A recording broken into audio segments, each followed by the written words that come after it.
오늘 말씀의 제목은 영적 분별의 삶, 합당한 자리라는 제목입니다.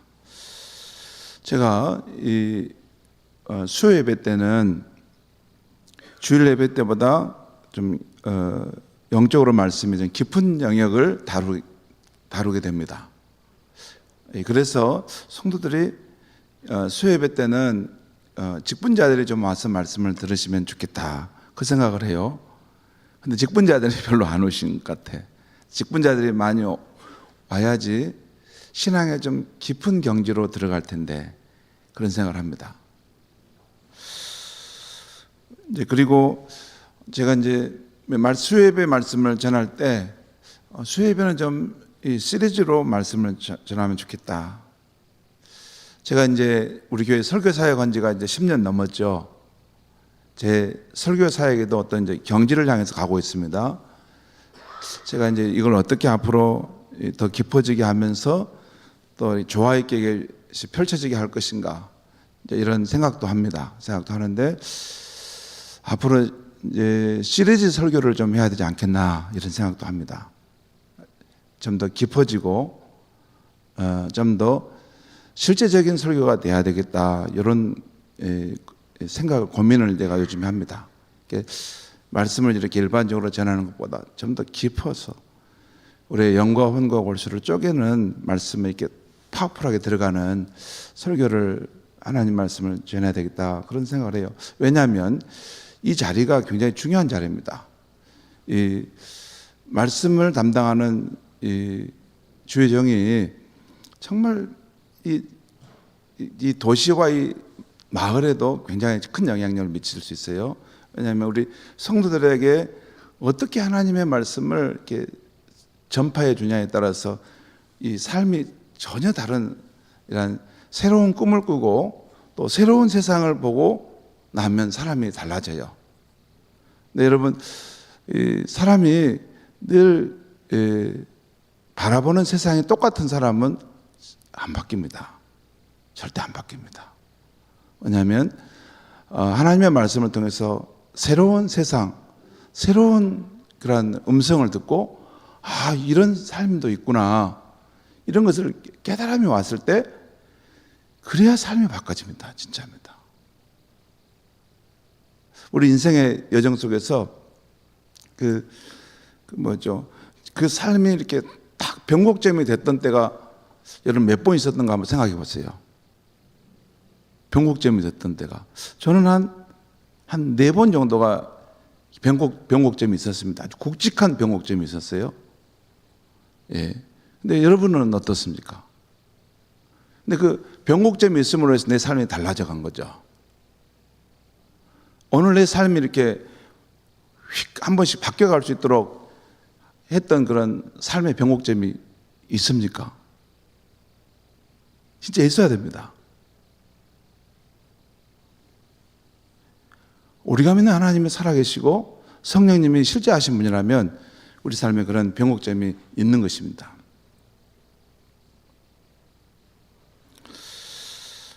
그래서 이제 설교를 이렇게 시리즈로 한번 이제 앞으로 준비를 해서 해봐야 되겠다, 이런 생각도 해봅니다. 좀 더 이제 또 다른 차원으로 우리 성도님들을 말씀에 더 깊은 세계로 인도했으면 좋겠다 하는 생각을 합니다. 하나님께서 저를 잘 이끌어 주셨으면 좋겠습니다. 마음의 열망은 큰데 이것은 나의 노력으로만 될 수 있는 게 아니고 하나님께서 더 깊은 영역으로, 진리의 영역으로, 더 깊은 샘의 세계로 이렇게 저를 인도해 주셔야만이 그 진리의 생수를 퍼낼 때 정말 깊은 부분을 퍼내고 나눠줄 때 그 말씀을 듣고 먹은 성도가 삶이 바뀌는 거죠. 이제 저는 교회 안에 살아있는 하나님의 말씀과 동시에 하나님의 성령의 역사하심이 역동적으로 살아있어야 되고 저는 믿는 사람입니다. 진짜입니다. 근데 우리 교회는 한 가지 약한 부분이 이 하나님의 성령의 역사하심에 대해서, 역사하심과 관련된 부분들에 대한 것이 좀 약해요. 물론 다른 교회보다는 우리 교회가 성령의 역사하심이 많이 열려 있어요. 그런데 제가 서울에서 경험하고 아주 역동적인 성령의 역사하심을 알고 누렸던 교회들에 비하면 아직도 우리 교회는 성령의 역사하심에 대해서 많이 닫혀 있습니다. 그래서 어떻게 하면 성령의 실제하심을 경험해 갈 수 있을까? 이런 부분도 함께 고민입니다. 자, 이번에 이제 영적 분별의 삶이라는 주제를 가지고 우리가 들어왔잖아요. 그런데 이 주제를 제가 기도하면서 이렇게 이 주제로 가지고 들어온 이유는 이게 하나님의 실제하신 그런 삶, 또 하나님께서 우리 성령의 역사하심을 통해서 우리의 삶 속에 실제 일하시고 또 우리를 어떤 길로 인도해 가신다는 거예요. 여러분 하나님 있는 세계를 어떤 분은 그렇게 생각하시는 수도 있어요. 여기 뭐 이렇게 불교의 경전처럼 이렇게 하나님 성경이라는 말씀을 이렇게 딱 보고 여기서 무슨 교훈을 얻어가지고 이게 도덕적 윤리적인 이런 삶을 사는 것이 기독교인이라고 생각할 수 있어요. 그것은 불교 신자하고 똑같습니다. 기독교는 여기에 예수님의 말씀, 하나님의 복된 말씀도 분명히 나오긴 나오지만 그것을 행할 수 있는 능력이신 분이 삼위 하나님이 우리의 삶에 실제하시고 우리에게 은혜를 공급하시고 능력을 주시고 우리 삶을 이끌어 가신다는 거예요. 그러니까 그 말씀을 이렇게 준행해 가면서 말씀을 성취하는 것보다 더 중요한 것은 그것을 성취케 하시는 그 삼위 하나님이 내 삶에 실제하신다는 거예요. 그게 더 중요합니다. 하나님이 우리 삶에 실제하시는 거. 내가 기도하면 들으시고 내 신음소리와 탄식소리도 하시고 내가 혼자 길을 갈 때 골똘하게 생각에 잠길 때 내 마음이 우울하고 슬플 때도 내 영혼 깊은 곳에서 나를 만나주시고 위로하시는 그 하나님의 세계, 그것이 실제하는 것이 기독교인입니다. 우리 살아가다 보면 어려울 순간 많죠. 오늘 전도할 때도 보면 참 난감할 때가 있고, 이 살다 보면 믿음으로 살 때 참 난감할 때가 있어요. 마치 줄이 끊어져 버린 것처럼 혼자 고립돼 가지고 하나님 어디 계신 거야? 나만 혼자 이렇게 힘들게 사나? 이럴 때. 그런데 그런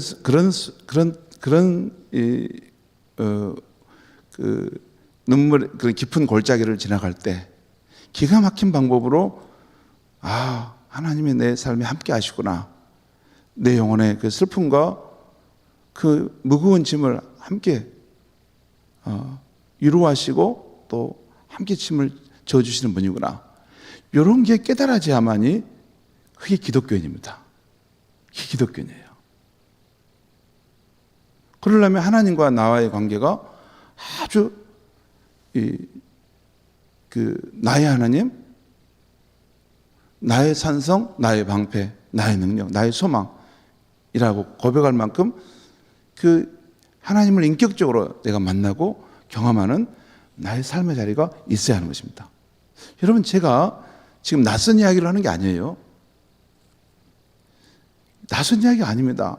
우리 앞서간 훌륭한 선지들은 하나님의 존재에 대해서 이렇게 무슨 책으로 막연하게 알고 있고 그런 게 아니에요. 그 삶의 속에서 그것을 그 하나님과 함께 동행하면서 그걸 자기가 아는 하나님의 세계가 있었어요.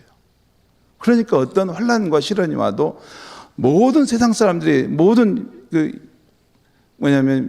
비상적인 믿음의 사람들이 쓰러지고 넘어져도 강직한 모습으로 하나님 앞에서 가야 될 길을, 믿음의 길을 걸어간 것입니다. 그것이 그렇지 아니에요.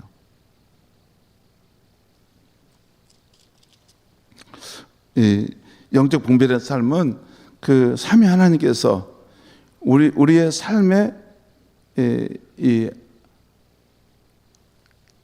곁에, 안에, 좌우에, 위아래 우리의 삶의 사면을 감싸고 말씀과 기도의 상황 속에 성령의 인도하심 속에 우리가 인도받은 삶의 세계가 있다. 이걸 지금 제가 말씀드리려고 하는 것입니다.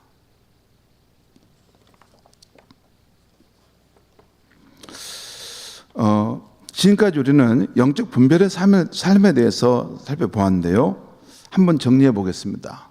먼저 우리는 인생의 중요한 선택의 순간에 하나님의 뜻을 잘 분별하여 우리 인생의 방향을 잘 찾아가야 한다고 했습니다.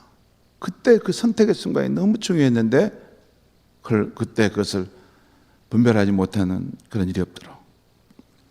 그래서 영적 분별의 삶과 관련해서 하나님의 음성을 분별할 줄 아는 것이 중요하다라는 것을 말씀했어요. 첫 번째로 말씀드렸던 것은 성령을 통한 하나님의 음성입니다. 성령께서 우리 영 안에서 그 음성을 들려주는데 우리에게는 세 영역이 있어요. 밖에 있는 우리의 몸, 그리고 우리 안에 있는 지정의와 같은 그걸 혼이라고 표현할 수도 있어요. 그리고 더 깊은 곳에 영이 있어요. 우리의 영. 근데 그 우리의 영의 그 부분은 하나님이 성령으로 거하시고 우리와 교통하시는 자리입니다. 저는 우리 크리스천의 그 안에 하나님의 성령으로 역사하시는데 의식과 무의식의 그 영역 속에서도 하나님은 역사하신다고 저는 믿어요. 그러니까 우리 꿈속에서 어떤 것을 꿈을 꿀 때가 있고 우리의 무의식 속에서도 그 하나님의 성령께서 그 수면 위에 운행하시다가 우리의 영혼에 말씀하실 수도 있는 것입니다. 제가 한 번씩 말씀드렸던 스카펙 박사, 우리가 아직 가야 할 길, 그 유명한 그 정신의학자죠. 그 사람이 그런 무의식 속에서, 인간의 무의식 속에서 성령께서 운행하시고 역사하시는 자리가 있다, 그런 이야기를 해요. 그러니까 혼자 여러분이 외롭게 있을 때, 우울한 마음으로 가만히 앉아 있을 때 그 순간에도 성령께서 우리의 의식과 무의식 속에서 우리 운행하시면서 우리를 만나실 수 있는 것입니다. 자, 그렇게 성령께서 우리 영 안에서 그 음성을 들려주시는데 성령님이 어떻게 우리 영 안에서 그 음성을 들려주는가 하는 것 관련해서 네 가지를 말씀드렸어요. 영적인 감동, 영적인 인도, 영적인 매임, 영적인 평안함. 성령이 주시는 평안함, 성령이 주시는 어떤 매임. 이건 결코 네가 놓쳐서는 안 된다. 우리를 강하게 묶어주시는 자리가 있다는 것이죠. 또 성령의 주시는 감동의 순간이 있어요. 그때 성령의 인도함을 받는다는 것이죠. 그 성령께서 우리에게 말씀하신다. 여러분, 성령이 주시는 말씀 들어보신 적 있습니까? 이것도 중요한 부분이에요. 나는 한 번도 성령이라는 분이 어떻게 내 삶을 인도해 본 적, 한 번도 경험해 본 적 없다. 이것도 좀 이상한 것입니다. 성경에 나오는 보면 빌립 집사를 이렇게 성령께서 오셔서 너 광야로 가라 이런 말씀도 하셨고, 또 고넬료가 보낸 사람들이 베드로의 집에 찾아왔을 때 성령께서 내려가서 그들을 만나라 이런 말씀도 하셨다는데, 그러니까 꼭 우리 사람이 하는 그런 음성이 아닐지라도 어떤 성령의 감동하심과 성령의 인도하심의 세계를 따라 행했더니 놀라운 일이 일어난 것을 본 그런 체험들도 있어야 되는 것입니다. 우리가 믿는 하나님은 영이신 하나님이세요. 그런 그 영적 분별이 있어야 한다는 것이죠. 두 번째는 하나님의 뜻을 분별함에 대한 말씀을 드렸습니다. 거기서는 잠언 3장 5절 6절에 나오는 너는 너의 명철을 의지하지 말며 범사의 글을 인정하라. 그래야만 내 길을 지도하시리라 하는 말씀을 통해서 우리가 하나님 앞에 한갓 피조물로서 한계 안에 갇힌 존재임을 인정하고 천지의 주제이신 전능자 하나님의 도움을 구해야 한다는 것입니다. 여러분, 아무리 우리 인간이 뛰어나고 청명하고 똑똑하다 하더라도 사람들끼리 하는 그런 모습이지 창조주 하나님 앞에 그 인간은 먼지 하나도 안 됩니다. 먼지 하나도 안 됩니다. 보이저 2호가 저기 우리 목성과 토성을 이렇게 지나가는 틈에 마지막으로 돌아서서 칼 세이건 박사의 제안에 의해서 보이저를 잠깐 돌려서 지구를 찍었는데 지구가 연만한 아주 좁쌀만한 것보다도 더 적은 이게 저만툴밖에 안 된다는 거예요.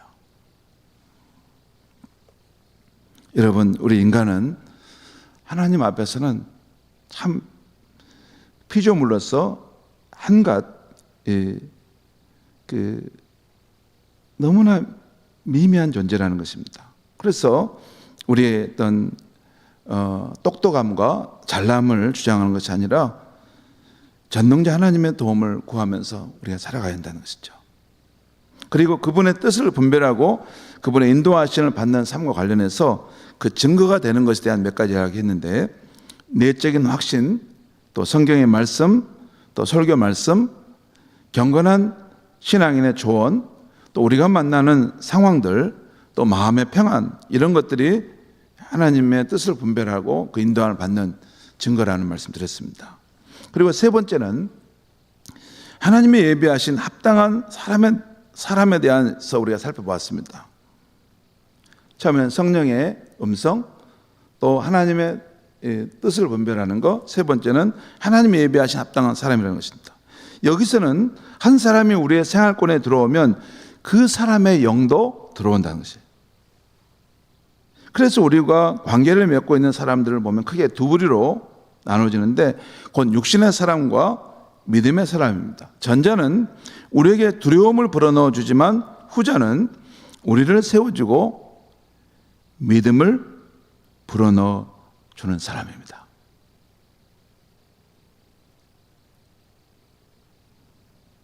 구체적으로 영혼을 세워주는 사람과 영혼을 가라앉게 만드는 사람이 있다는 것을 했어요. 우리 주변에도 그렇고 우리 자신도 나는 영혼을 세워주는 사람인가, 또 다른 사람의 영혼을 가라앉게 하는 사람인가, 자신도 잘 모르게 다른 사람의 영혼을 가라앉히는 그런 일을 할 수도 있습니다. 하나님 앞에 내가 좀 바뀌도록 해달라고 기도를 해야죠. 또 그러면서 우리 주변에 있는 경건한 멘토를 소중히 여기고, 또한 부정적인 말을 퍼뜨리는 거짓 형제를 주의하라는 말씀을 드렸습니다. 오늘은 이 네 번째, 하나님의 예배하신 합당한 자리에 대한 말씀을 드립니다. 오늘 읽은 사도행전 17장 24절에서 26절 말씀은 제가 가장 좋아하는 말씀 중에 하나예요.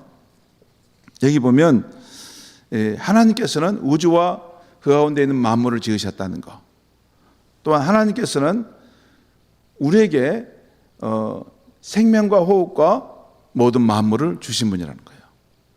또 하나님께서는 우리 인류와 함께 우리의 삶도 이렇게 살게 하시는데, 우리가 살아가는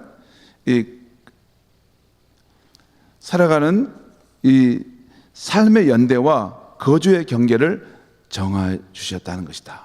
정해 주셨다는 것입니다. 이게 지금 오늘 본문을 통해서 사도 바울이 전하고 있는 그런 하나님의 일하심에 대한 이야기입니다.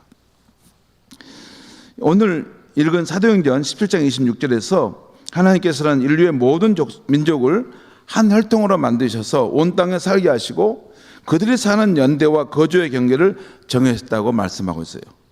이 말씀에 근거해서 보면 천지의 주이신 하나님은 여러분과 제가 살아갈 합당한 자리, 그 자리는 시간과 장소죠. 너는 언제 태어나고 언제 어디서 살아야 되는지 이것을 하나님이 정하여 주셨다는 거예요. 여러분, 내 마음대로 미국에 살 수 있습니까? 내 마음대로 유럽에 가서 살 수 있습니까? 내 마음대로 나는 유럽에 있는 어느 마을에서 태어나고 싶습니다. 그럴 수 있습니까? 그건 우리 인간의 영역이 아닙니다. 우리가 어디서 태어나고 어떻게 살아가고 하는 그 시간과 그 장소를 하나님이 모든 사람에 대해서 정하신다는 거예요. 하나님이 너무 복잡하시겠다 걱정 안 하셔야 됩니다. 하나님 얼마나 광대하신 분이냐면, 제가 말씀드릴까요? 영국의 기독교 사상가 줄리안이라는 사람이 했던 말인데, 하나님께서 보니까 그 손에 무슨 호두 같은 것을 갖고 다니시는 거예요. 늘 하나님 손에 호두 같은 것을 갖고 다니시는데 저것이 뭘까 이렇게 한번 확인해 보니까 하나님이 지으신 우주 전체를 손에 들고 다니신다는 거예요. 너무 어마어마한 말 아닙니까? 그 말이 틀렸습니까?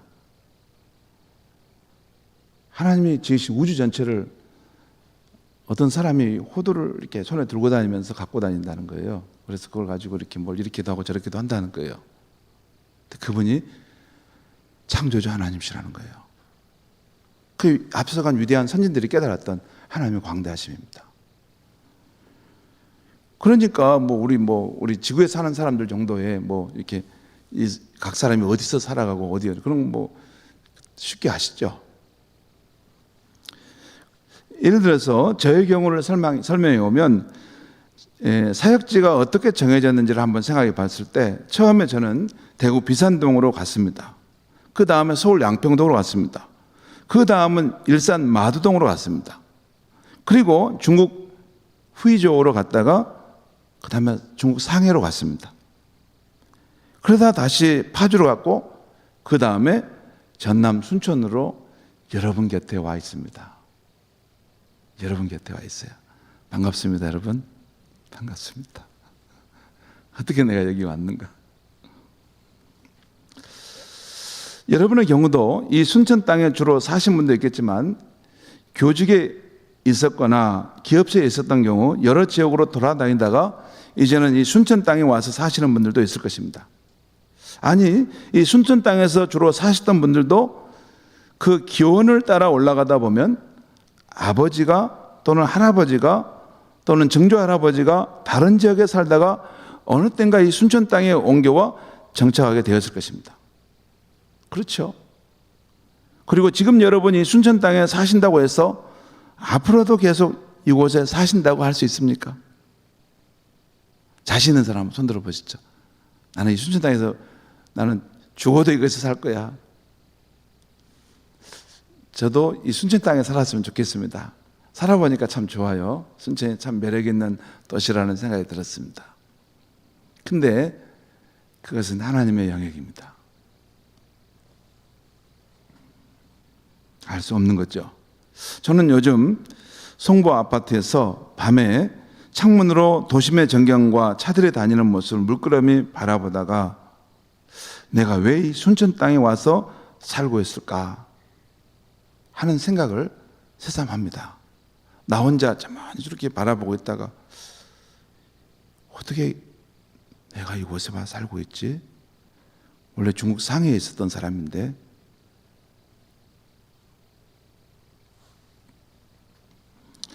아무튼 오늘 말씀은 천지의 주인이신 하나님께서 우리를 위한 합당한 자리를 예비해 두셔서 우리가 그곳에 와서 살고 있다는 것입니다. 그 말씀이에요.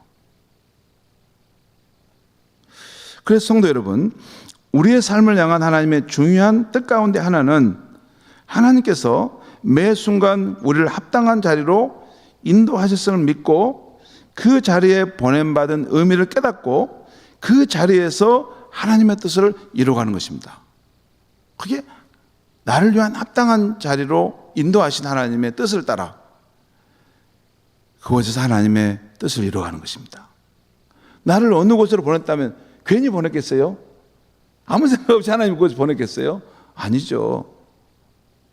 나를 그곳에 보내게 하실 때는 우리 김양 장로님을 저 대전에서 계속 사역하셨는데 우리 순천에서 딱 내려와서 순천 은성교회로 보내실 때는 하나님의 계획과 무슨 뜻이 있었겠죠.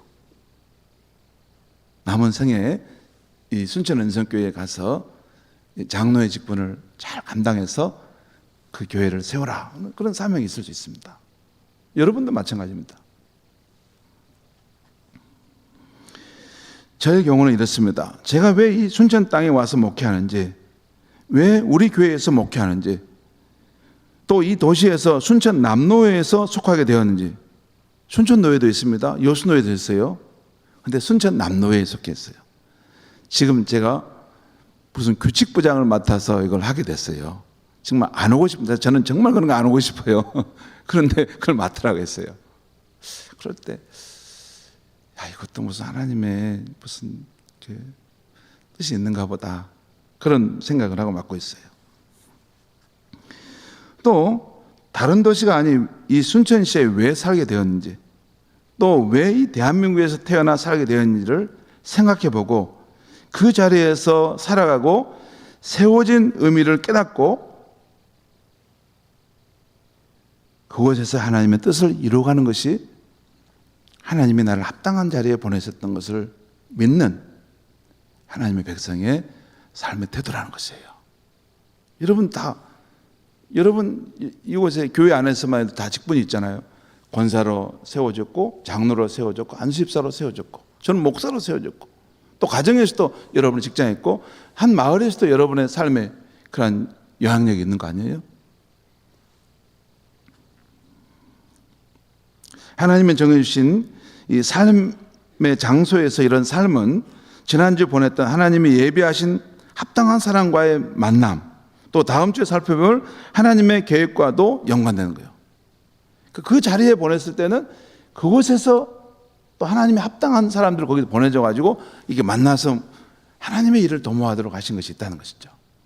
여러분 목장 식구들을 보면 이 사람이 어쩌다 굴러와가지고 우리 목장에 정착했나, 다 알 수 없지만 하나님께서 우리 목장에 보내주신 뜻이 있는 거예요. 나를 만나서 정말 신앙에 성장하고 하나님 더욱더 사랑하고 그렇게 살도록 내게 보내준 사람일 수 있습니다. 오늘 밤에는 우리가 하나님이 정해주신 합당한 자리에 가 있기 위해서 생각할 점 몇 가지를 말씀드리겠습니다. 첫째는 주님의 임재 안에 머물러 있어야 하고 잘못된 장소에 가 있으면 돌아와야 하는 것입니다. 누가복음 15장에 보면 둘째 아들이 아버지의 집을 떠났을 때 그가 잘못된 장소를 헤매게 됩니다. 나중에는 자신이 돼지우리에 살고 있다는 것을 깨닫게 되죠. 그 순간 내가 어쩌다가 이렇게 되었는가 탄식하고서 일어나 아버지 집으로 돌아가는 것이 나오죠. 여러분, 실제 탕자가 아버지 집으로 돌아가는 것은 하나님의 자녀인 우리가 일생 동안 추구하는 삶의 모습일 수 있습니다. 우리는 계속 돌아가고 또 돌아가는 것입니다. 우리도 한순간에 영적 미끄러짐으로 인해서 아버지의 품을 떠나 잘못된 장소에 있을 수 있습니다. 특별히 코로나로 인해서 한순간에 영적인 미끄러짐을 당했는데 지금 안 보이는 사람도 있어요. 그럴 수 있어요. 그리고 또 코로나 이후로 완전히 믿음이 바뀌어버려가지고 전에 열정적인 그런 신앙이 없어버린 그런 모습도 볼 때가 있어요. 그럴 때는 여러분 잘못을 뉘우치고 아버지 품으로 얼른 돌아와야 합니다. 특별히 지난날 하나님과의 친밀한 사랑 가운데 있었던 분이라면 속히 인자한 아버지 품으로 돌아와야 합니다. 그렇지 않으면 나중에는 귀향하여 첫사랑을 회복하기가 너무나도 어려워집니다. 아버지와의 마음의 거리가 너무나 멀리 떠나 있기 때문에. 여러분 진짜 하나님과의 관계는 내 마음대로 붙였다 뗐다 그렇게 할 수 있는 게 아닙니다. 하나님 인격자이신 하나님이신데.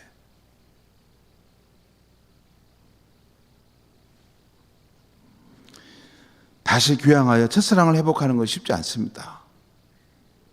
마음이 변질되어 버리거든요. 그렇기 때문에 늘 주님의 임재 안에 머물러 있는 삶을 우리가 추구해야 하는 것입니다. 두 번째, 하나님 정해주신 합당한 자리에 가 있기 위해서 우리가 알아야 할 두 번째는 새로운 계획을 알려주시는 주의 음성에 늘 열려 있어야 한다는 것입니다.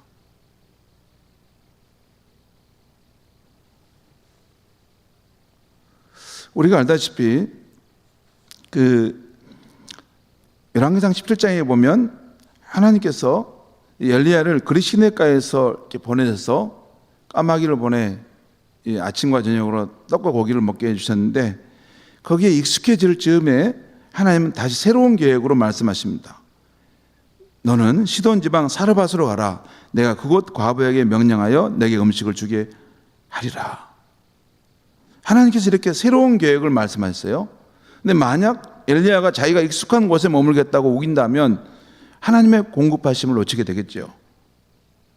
그러나 우리 알다시피 엘리야는 하나님의 지시함을 따라 사르밧으로 갔습니다. 거기서 하나님이 준비하신 합당한 사람을 만나서 부족함이 없는 공급을 받게 되죠.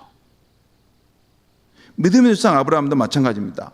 영광의 하나님이 갈대아 우리에 있는 아브라함에 나타나 너희 본토 친척 아비 집을 떠나 내가 지시할 땅으로 가라 할 때 아브라함은 갈 바를 알지 못했지만 자신을 위해 합당한 자를 예비하신 하나님을 믿고 길을 나선 것입니다. 그런 삶이 바로 믿음의 삶인 것입니다. 세 번째, 물론 합당한 자리를 찾기까지는 불편한 시기가 있다는 것도 염두에 둬야 합니다. 우리는 기존의 익숙한 방식을 벗어나 믿음으로 나아가도록 부르시는 하나님 운성 앞에 두려워하고 변화를 거부하곤 하는 모습이 많죠. 하지만 하나님은 우리를 사랑하시기 때문에 자신만의 방법으로 우리를 그곳으로 옮겨가십니다. 그러므로 우리는 하나님이 예비하신 합당한 자리를 찾기까지 불편함이 있을지라도 잘 인내해서 오히려 하나님을 더욱 갈망하며 성숙한 길로 가야 합니다. 이런 불편한 길이 있어요. 이 새로운 길로 나를 이끌어갈 때, 새로운 길로 인도해 갈 때, 저도 나이가 들어가면서 점점 새로운 길로 하나님 나를 인도한다면 내가 갈까? 갈 수 있을까?